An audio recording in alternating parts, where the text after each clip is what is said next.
जय हिंद साथियों, जैसा कि आप देख रहे हैं हमारे YouTube channel RSL English grammar पे। दोस्तों आज के इस वीडियो में आपको हम बताएंगे प्रेजेंट कंटिन्यूअस टेंस। देखिए इसके पहले वाले वीडियो में हमने प्रेजेंट इंडेफिनिट टेंस बता दिए हैं। ये जो है पार्ट 2 है, इसमें हम आपको बताएंगे प्रेजेंट कंटिन्यूअस टेंस में। देखिए दोस्तों, आपको यूट्यूब पे बहुत सारे वीडियो मिल जाएंगे, लगभग 10-20 वीडियो आपको यूट्यूब पे मिल जाएंगे, उसमें से हम अलग ही बताएंगे। ध्यान देना, हमने इसको पहले से लिख लिया है ताकि आपको वीडियो में कहीं लिखने में प्रॉब्लम ना हो। अगर आप इस वीडियो को जो है, अगर इसे आप लिखना चाहते हैं तो आप वीडियो से शॉर्ट स्क्रीन ले सकते हैं। चलिए हम वीडियो को शुरू करते हैं देर ना करते हुए। तो यहाँ पर ध्यान से देखिएगा दोस्तों, प्रेजेंट कंटिन्यूअस टेंस रूल जो है, देखिए प्रेजेंट कंटिन्यूअस टेंस हम कैसे पहचानेंगे कि इस अनुवाद, मान लीजिए कोई आपको हिंदी में अनुवाद दिया हुआ हो और कहा जाए कि इसका ट्रांसलेट करें, तो हम कैसे पहचानेंगे कि इसमें प्रेजेंट कंटिन्यूअस टेंस ही होगा। तो ध्यान देना, इसका जो रूल है यानी कि नियम है, यानी कि जिन वाक्यों के अंत में रहा है, रही है, रहे हैं, रहे हो आदि शब्द आते हैं, यानी कि रहा है, रही है, रहे हो आदि शब्द आते हैं, उन वाक्यों में प्रेजेंट कंटिन्यूअस टेंस का प्रयोग करते हैं। यानी कि जिन वाक्यों में रहा है, रही है और रहे हैं मिल जाएगा, उन वाक्यों में प्रेजेंट कंटिन्यूअस टेंस प्रयोग करेंगे। अब देखते हैं आखिर इसके नोट क्या है, नोट का मतलब इसका प्रयोग कैसे करना है। तो ध्यान से देखते रहिए। नोट जो है नंबर 1 में है आई के साथ। प्रेजेंट कंटिन्यूअस टेंस में जो है आई के साथ हमेशा एम का प्रयोग होता है। आई के साथ हमेशा किसका प्रयोग करेंगे? एम का प्रयोग करेंगे हेल्पिंग वर्ब के लिए। और ही, सी, इट तथा सिंगुलर सब्जेक्ट के साथ इज का प्रयोग किया जाता है। यू, वी, दे तथा प्लूरल सब्जेक्ट के साथ आर का प्रयोग किया जाता है। और चौथा नंबर है मुख्य क्रिया के अंत में, मुख्य क्रिया के अंत में आईएनजी जोड़कर प्रयोग करते हैं। यानी कि जो मुख्य क्रिया होगी उसमें जो है आईएनजी का प्रयोग करेंगे। यानी कि प्रेजेंट कंटिन्यूअस टेंस में हमको सीख मिली कि इज, आर, एम तथा आईएनजी का प्रयोग होता है। यहाँ पर देखते हैं हम उसी रूप से स्ट्रक्चर कैसे बनाएंगे। स्ट्रक्चर यानी कि जिस प्रकार से हम कोई मैथ का फार्मूला यूज करते हैं सवाल के लिए, सेम उसी प्रकार ट्रांसलेट के लिए हम भी इंग्लिश का स्ट्रक्चर यूज करते हैं। तो सबसे पहले सब्जेक्ट होने पहले हमको हिंदी से इंग्लिश बनाने के लिए सब्जेक्ट का होना जरूरी है। हमको मालूम होना चाहिए कि आखिर सब्जेक्ट क्या है। अगर आप सब्जेक्ट को पहचानने में कहीं पर प्रॉब्लम हो रही है तो आपको हम डिस्क्रिप्शन में लिंक डाल देंगे, वहाँ पर हमने एक वीडियो इसके पहले अपलोड कर चुके हैं कि सब्जेक्ट और प्रेडिकेट क्या है। तो चलिए देखते हैं। सबसे पहले हम सब्जेक्ट देखेंगे, सब्जेक्ट के बाद हम इज, आर, एम में से किसी एक को रखेंगे। अब प्रॉब्लम यह है कि इज, आर, एम का प्रयोग करेंगे कैसे। देखिए नोट में हमने लिख दिया है, आई के साथ एम का प्रयोग होगा, ही, सी, इट तथा सिंगुलर सब्जेक्ट या फिर कोई नाम हो उसके साथ किसका प्रयोग करेंगे? इज का प्रयोग करेंगे। और यू, वी, दे तथा प्लूरल सब्जेक्ट के साथ आर का प्रयोग करेंगे। और मुख्य क्रिया में जो है आईएनजी प्रयोग लगाएंगे ही। यहाँ पर देखिए सब्जेक्ट को लिखने के बाद is, are, am plus main verb का फर्स्ट फॉर्म, मेन वर्ब का फर्स्ट फॉर्म प्लस आईएनजी, यानी कि पहले हम मेन वर्ब का फर्स्ट फॉर्म लिखेंगे और उसमें जो है आईएनजी जोड़ देंगे, प्लस का ऑब्जेक्ट होगा। इसे मेन वर्ब का फर्स्ट फॉर्म प्लस आईएनजी कहिए या फिर मेन वर्ब का आईएनजी फॉर्म। अगला देखते हैं, subject plus is, are, am plus not. Negative में देखिए अफर्मेटिव तो नॉट लगता नहीं है, निगेटिव में इज, आर, एम के जस्ट बाद ही हम नॉट का प्रयोग करेंगे। और मेन वर्ब का first form plus ING plus subject, ये दूसरा स्ट्रक्चर हो गया। देखते हैं तीसरा स्ट्रक्चर। तो is, are, am plus subject plus main verb का first form plus ING plus objective कर किया जाएगा। यानी कि इज, आर, एम का प्रयोग पहले करेंगे जब जो है किसी भी सेंटेंस में यानी किसी भी वाक्य में क्या शब्द पहले आ जाए। ये क्या शब्द पहले आए, जैसे कहा जाए क्या वह खाना खा रहा है, क्या कहा जाए, जैसे क्या वह खाना खा रहा है, तो क्या शब्द पहले आएगा। जब क्या शब्द पहले आता है तो क्या की अंग्रेजी नहीं लिखते हैं, और क्या की अंग्रेजी ना लिखकर हम शुरुआत कहाँ से करेंगे? यहाँ से मुख्य क्रिया इज, आर, एम से शुरू करेंगे, यानी कि हेल्पिंग वर्ब जो है इज, आर, एम से प्रयोग किया जाएगा। अब यहाँ पर देखते हैं सब्जेक्ट प्लस फिर मेन वर्ब का फर्स्ट फॉर्म लिखेंगे। आखिर वो देखिए जैसे वह क्या वह खाना खा रहा है, तो क्या पहले आएगा तो इज, आर, एम में किसी एक का प्रयोग करेंगे उस सब्जेक्ट के अनुसार, फिर सब्जेक्ट यूज करेंगे क्या वह यानी कि ही होगा। मेन वर्ब का फर्स्ट फॉर्म होता है खाना खा रहा है, लास्ट में देखिए रहा है कि जस्ट पहले क्या है वही मेन वर्ब का होता है फर्स्ट फॉर्म। तो खाना खा रहा है तो खाना इट हो गया मेन वर्ब, और इट में आईएनजी जोड़ेंगे तो ईटिंग हो जाएगा प्लस का ऑब्जेक्ट। अभी हम इसके जस्ट बाद आपको ट्रांसलेट करके दिखाएंगे। स्ट्रक्चर नंबर 4 जो है ध्यान से देखिए, is, are, am plus subject पहले हम इज आर एम में से किसी एक का यूज करेंगे, वो सब्जेक्ट के अनुसार ही रहेगा। फिर हम सब्जेक्ट यूज करेंगे, सब्जेक्ट के जस्ट बाद ही नॉट लगा देंगे। इसमें नॉट नहीं लगता क्योंकि इन्वर्टेड अफर्मेटिव है और ये जो है इन्वर्टेड निगेटिव है। फिर मेन वर्ब का first form plus ING plus का ऑब्जेक्ट। और ध्यान देना, इज आर एम जब पहले हो जाएगा तो ऐसे सेंटेंस में लास्ट में फुल स्टॉप ना लगाकर हम क्वेश्चन वर्ड यानी क्वेश्चन मार्क का प्रयोग करते हैं। अब इसके आगे का स्ट्रक्चर देख लेते हैं। अब यहाँ पर देखिए जो पांचवा स्ट्रक्चर है ये है affirmative question with question word. ध्यान देना दोस्तों, ये बहुत कम ही लोग बताते हैं, लेकिन ध्यान से देखिए, आप एक बार सीख जाएंगे तो आपको कहीं पर प्रॉब्लम नहीं होगी। Affirmative question with question word का फार्मूला, इसमें 3 फार्मूले होते हैं। एक होता है whom, what, how, where, when, why plus is are am, यानी कि whom, what, how, where, when, why में से किसी एक को करना है। जैसे किसी भी वाक्य में क्यों आता है, तुम क्यों खाना खा रहे हो, तुम क्यों घूमने जा रहे हो। और हाउ वो आ जाता है, तुम कैसे कर रहे हो, कैसे कह पूछते नहीं, अरे कैसे कर लिया आपने, यानी कि आप कैसे काम कर रहे हो। अब वेयर माने कहाँ होता है, आप कहाँ जा रहे हो, लास्ट में रहा है रही है मिलेगा, लेकिन वेयर माने कहाँ होता है। अगर जब ये शब्द कहीं किसी भी वाक्य के बीच में क्या आ गया, कहाँ आ गया, कब आ गया, क्यों आ गया, तब हम जो है इस जो है क्वेश्चन वर्ड का यूज करते हैं। तो whom, what, how, where, when, why plus. अब यहाँ पर देखिए इसके बाद स्ट्रक्चर बनाना बहुत ही आसान है। आप किसी भी यूज हो, कोई भी टेंस हो, आप इसी को याद कर लीजिए, whom, what, how, where, when, why plus इसके बाद तीसरा स्ट्रक्चर देखिए हमने जोड़ दिया। इसके जस्ट बाद हमने तीसरा स्ट्रक्चर उठा के रख दिया है। तीसरे स्ट्रक्चर में आप जाके देखिएगा तो is are am plus subject plus main verb का first form plus ING plus object है, यानी कि आपको यही इतना याद करना है और तीसरा वाला स्ट्रक्चर लाकर यहाँ पर जोड़ देना है। और दूसरे में सेम वही how many, how much, whose, which plus noun, आपको यहाँ तक याद करना होगा। How many, how much, whose, which plus noun, यहाँ तक याद करने के बाद जस्ट बाद आप जो है उसी तीसरे फार्मूले को फिर से पुनः लाकर इसी में ज्वाइन कर दीजिए। क्या करना है, how many, how much, whose, which लिखने के बाद तीसरा और प्लस नाउन में भी इसमें लिखेंगे। How many, how much, whose, which plus noun लिखने के जस्ट बाद आप तीसरा फार्मूला देखिए, इज आर एम था तो इज आर एम किए, सब्जेक्ट था सब्जेक्ट, मेन वर्ब का फर्स्ट फॉर्म आईएनजी था ऑब्जेक्ट, यानी कि टोटल वही फार्मूला यूज करना है। बस यहाँ पर हमको थोड़ा क्वेश्चन विद क्वेश्चन आगे जोड़ देना है बस। और यहाँ पर तीसरा बहुत ही ईजी है, ये सेम पहले फार्मूले का डुप्लीकेट है, यानी कि उसी का दूसरा है। देखिए यहाँ पर सब्जेक्ट रहता था लेकिन यहाँ पर हु रहेगा। हु माने कौन, जैसे कहा जाए कौन, यहाँ पर कौन रहा है, कौन रहा है, तो सब्जेक्ट का कार्य हु करता है। ध्यान से देखिएगा, हु जो है हमेशा सब्जेक्ट का कार्य करता है। हु से अगर किसी को कहा जाए तो वो सब्जेक्ट के आधार पर होता है, इसलिए सब्जेक्ट के स्थान पर हम हु कर देंगे, प्लस में टोटल वही फार्मूला रहेगा। अभी तक था subject plus is are am plus main verb का फर्स्ट फॉर्म प्लस सब्जेक्ट, अब हो गया who plus is are am plus main verb का first form plus main verb का first form plus ING plus object. Last में कौन सा mark लगाएंगे, क्वेश्चन मार्क लगाएंगे। ध्यान देना, निगेटिव सेम इसी प्रकार से है, बहुत ईजी है, बस आप थोड़ा समझ लीजिए। बस negative question with question word same उसी का है, वो अफर्मेटिव था, ये निगेटिव है। आपको कुछ नहीं करना है, अगर अफर्मेटिव सेंटेंस आपने बना लिया तो निगेटिव बनाने में प्रॉब्लम नहीं है। बस आपको ये काम करना है, सब्जेक्ट के जस्ट बाद नॉट लगा देंगे तो निगेटिव बन गया, क्योंकि नॉट माने नहीं से ही निगेटिव बनता है।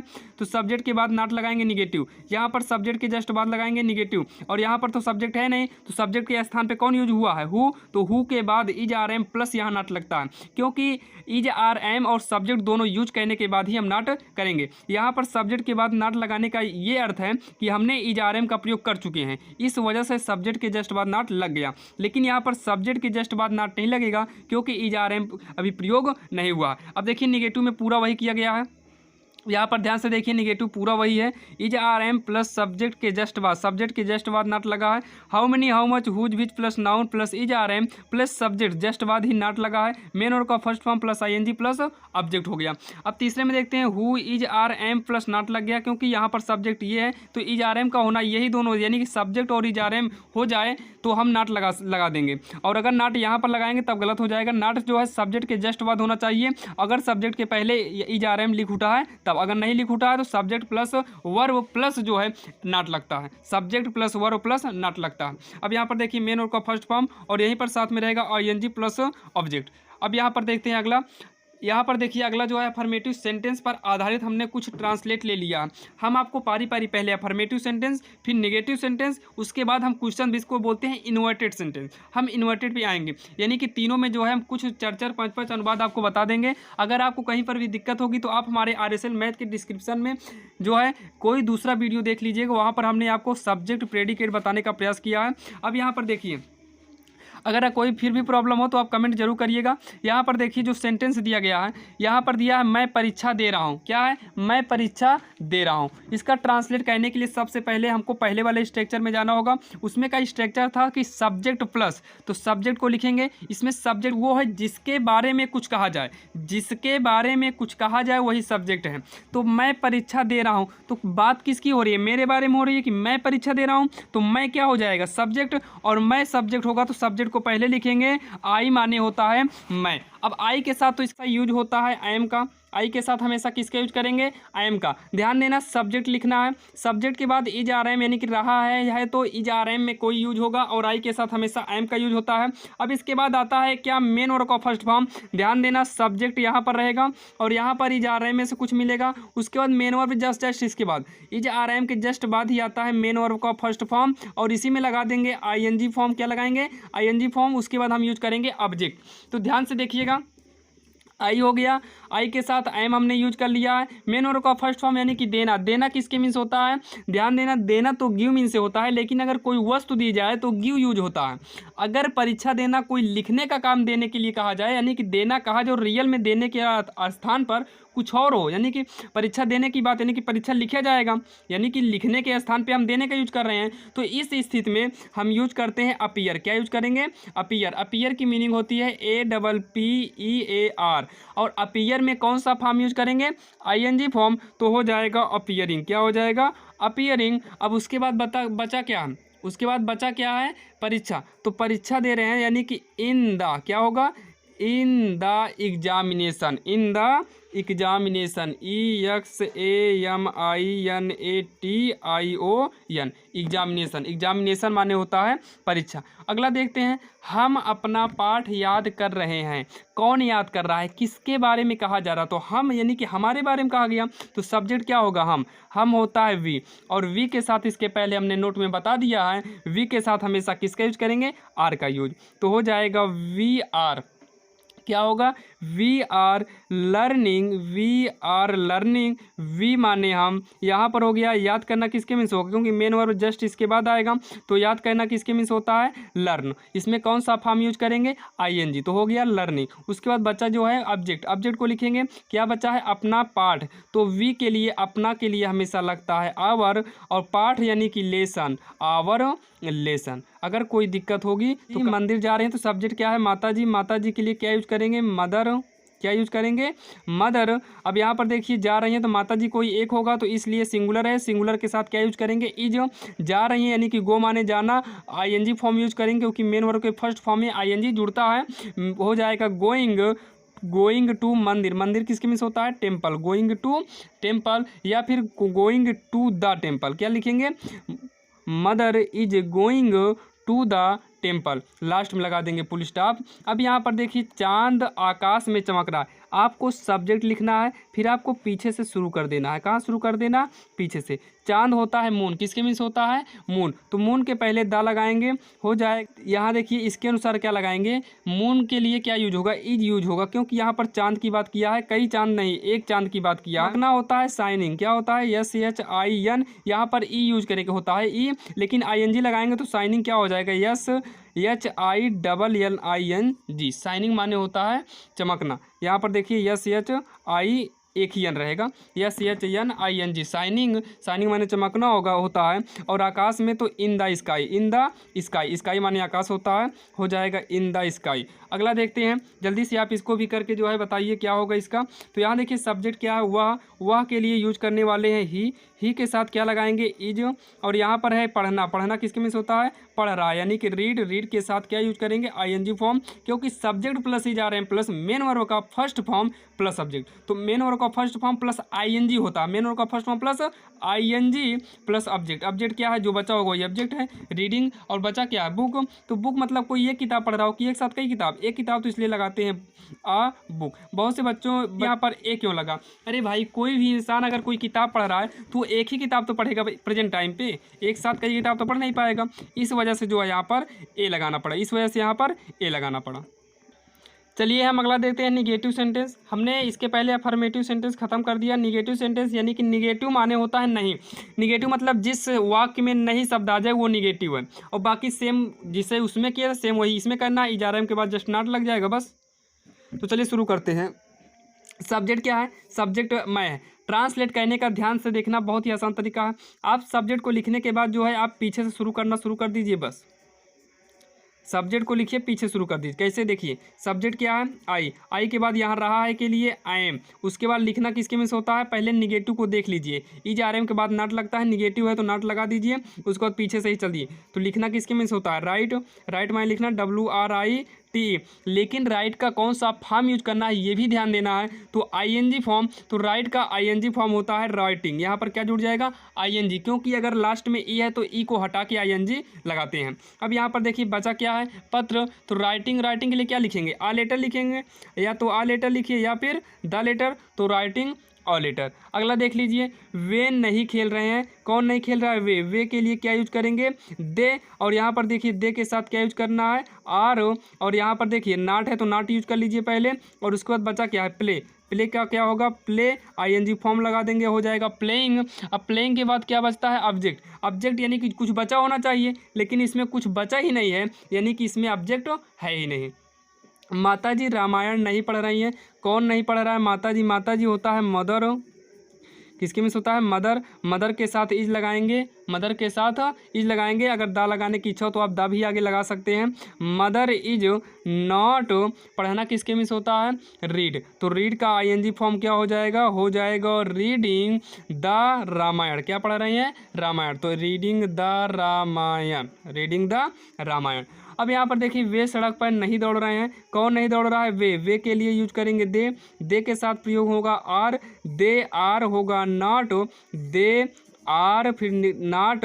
दौड़ना ये है मेन और का फर्स्ट फॉर्म। दौड़ना किसके में से होता है? RUN। रन माने दौड़ना, ING फॉर्म यूज करेंगे तो हो जाएगा रनिंग। अब यहाँ पर देखिए कहाँ पर दौड़ रहे हैं? सड़क पर दौड़ रहे हैं। तो बच्चा क्या है? सड़क पर। तो सड़क पर के लिए ऑन द रोड। सड़क पर के लिए क्या होगा? On the road. On the ROAD, on the road यानी कि सड़क पर। लड़के नहीं नहा रहे हैं। कौन नहीं नहा है? लड़के। लड़के के लिए क्या यूज करेंगे? The boys. The boys. अगर आप कर चुके हैं तो जल्दी से कमेंट में बताइए कि इसका जो है ट्रांसलेट आपने क्या किया है। तो चलिए आप कमेंट करिए, हम यहाँ पर जो है आपको बताने चल रहे हैं। लड़के नहीं नहा रहे हैं, तो सब्जेक्ट है बॉय, तो बॉय के पहले द लगाएंगे। तो बॉय माने लड़का होता है, लेकिन कई लड़के की बात किया है, यानी कि ये फिक्स है, प्लूरल है। तो बॉय के साथ यस एस लगाकर हम भी इसे प्लूरल कर देंगे। तो बॉय के साथ यस यूज होगा, बॉय का बॉयज हो जाएगा। और यहाँ पर देखिए मेन और के फर्स्ट ओ पहले, इसके बाद इजारेम यूज करना है। तो इजारेम में क्या यूज होगा? आर। क्यों? क्योंकि प्लूरल सब्जेक्ट हो गया। एक से अधिक होगा तो प्लूरल। सिंगुलर प्लूरल अगर आप नहीं जानते हो तो डिस्क्रिप्शन में उसका भी लिंक डाल देंगे, आप सिंगुलर और प्लूरल देख सकते हैं। The boy are. The boy are. Negative होगा तो हम नॉट लगा देंगे। नॉट लगाने के जस्ट बाद मेन और का फर्स्ट फॉर्म होता है, यानी कि नहाना। नहाना किसके में से होता है? बॉथ। तो बॉथ माने कर देंगे नहाना, और बॉथ में ING यूज करेंगे, हो जाएगा बॉथिंग। क्या हो जाएगा? बॉथिंग। और प्लस में होता है ऑब्जेक्ट। ऑब्जेक्ट यानी कि ऑब्जेक्ट बचा होना चाहिए, इसमें कुछ भी नहीं बचा है, यानी कि इसमें ऑब्जेक्ट नहीं है। अब देखते हैं, चलिए हम देखते हैं इंट्रोगेटिव सेंटेंस। इंट्रोगेटिव सेंटेंस में क्या शब्द पहले आएगा? जैसे क्या शब्द पहले है, क्या शब्द पहले है, क्या शब्द पहले है, और हो सकता है कौन से बीच में आ गया। यानी कि अभी हमने आपको इसके पहले क्वेश्चन वर्ड में जो स्ट्रक्चर हमने बताया था, सेम उसी स्ट्रक्चर पर आधारित ये है। यहाँ पर देखिए क्या पक्षी चहचहा रहे हैं। तो इसके पहले हमने बताया था जब क्या शब्द पहले आए तो क्या की अंग्रेजी न लिखकर हम शुरुआत करते हैं इज आर एम से। ये है स्ट्रक्चर नंबर 3 में। आप देखिए स्ट्रक्चर 3 यूज होगा। वहाँ का स्ट्रक्चर जो था ध्यान से देखिए था इज आर एम। क्या था? इज आर एम प्लस में सब्जेक्ट, प्लस में मेन वर्ब का फर्स्ट फॉर्म, प्लस का ING फॉर्म यानी कि मेन वर्ब का ING फॉर्म, प्लस में ऑब्जेक्ट। यही वाला फार्मूला जो है स्ट्रक्चर यूज होने वाला है। तो सबसे पहले इज आर एम में किसी एक का यूज करेंगे। अब प्रॉब्लम ये है, इज आर एम का चुनाव यानी कि उसका यूज तो सब्जेक्ट के अनुसार होता है। तो हम पहले चेक कर लेते हैं आखिर इसका सब्जेक्ट सिंगुलर है कि प्लूरल है कि आई है। तो पहला नंबर तो पक्षी इसका सिंगुलर हो, क्योंकि चहचहाने का कार्य पक्षी कर रहे हैं।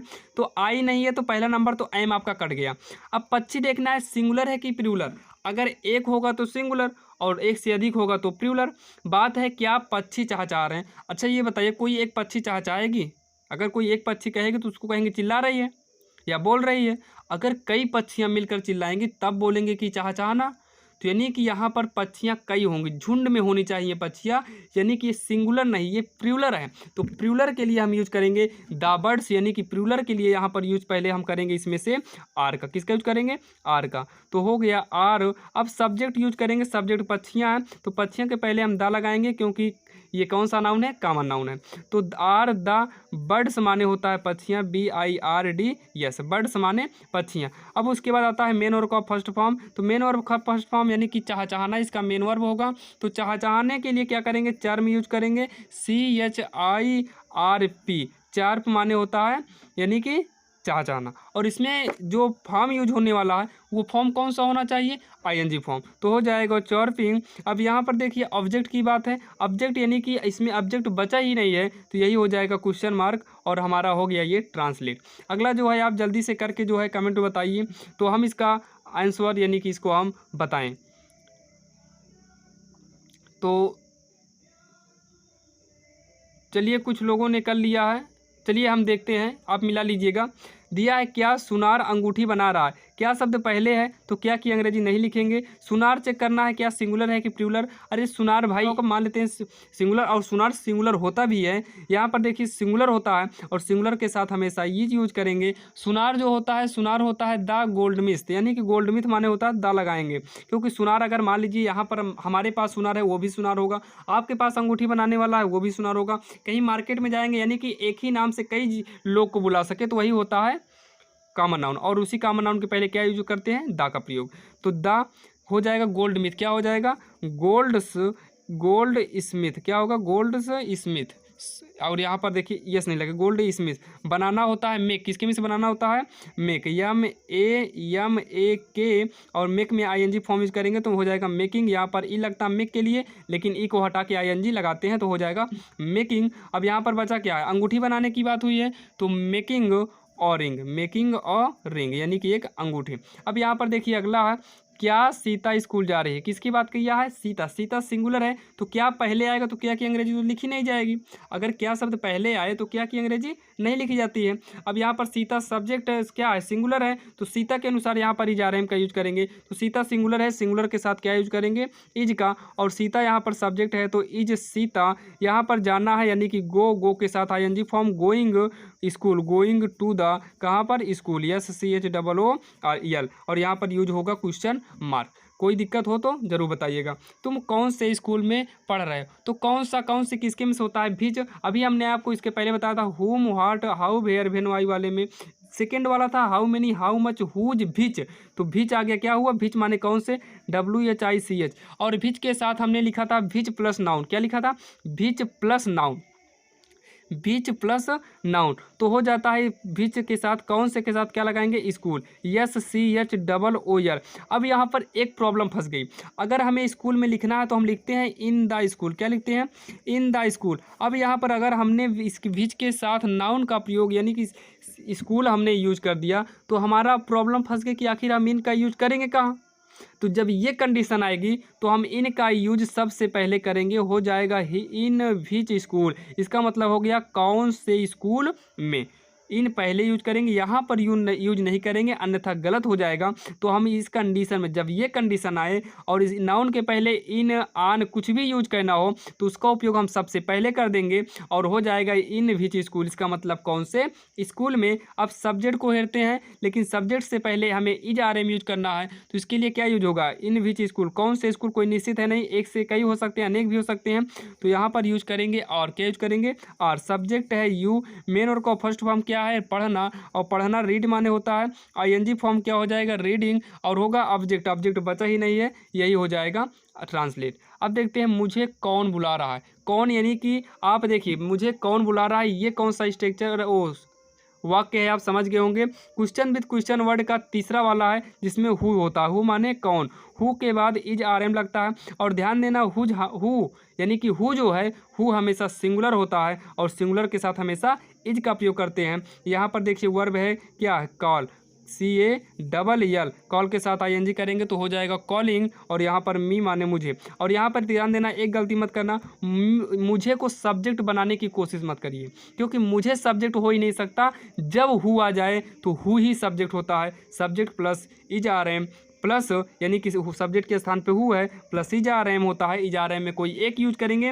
मेन वर्ब का फर्स्ट फॉर्म में आईएनजी जोड़ दिए और ऑब्जेक्ट क्या है इसमें मी यानी कि मुझे। अब दोस्तों आपको मिलेंगे नेक्स्ट वीडियो में। अगर आपको अच्छा लगा हो तो अपने दोस्तों के साथ लाइक शेयर कीजिए। दोस्तों मेहनत करना बहुत ज़रूरी है। इंग्लिश तो बहुत आसान है, बस आप मेहनत करिए। और ध्यान देना दोस्तों, वीडियो को देखने के बाद या वीडियो को भगा भगा देखने में मज़ा नहीं है। अगर आपको इंग्लिश अच्छे तरीके से पढ़ना है तो आप 10 वीडियो से अच्छा है कि आप एक वीडियो को 2-3 बार देखिए, जिससे आपको इंग्लिश समझ में आएगी। अगर आप पढ़ने की इच्छा है, अगर आपको पढ़ने की इच्छा है, आप पढ़ने में मन लगा रहे हैं, तो आपको बेकार से बेकार भी टीचर अगर पढ़ाएगा तो आपको अच्छा लगेगा। और अगर आप मन नहीं लगा पाएंगे पढ़ने में तो अच्छा से अच्छा भी टीचर पढ़ाएगा तो आपको बेकार ही लगेगा। इसलिए हम कहते हैं आप वीडियो को बिना स्किप किए और वीडियो को लगातार बिना भगाए हुए, बिना किसी रुकावट के आप देखते रहिए, पढ़ते रहिए और अपने भविष्य को उज्जवल की ओर ले जाइए। जय हिंद साथियों।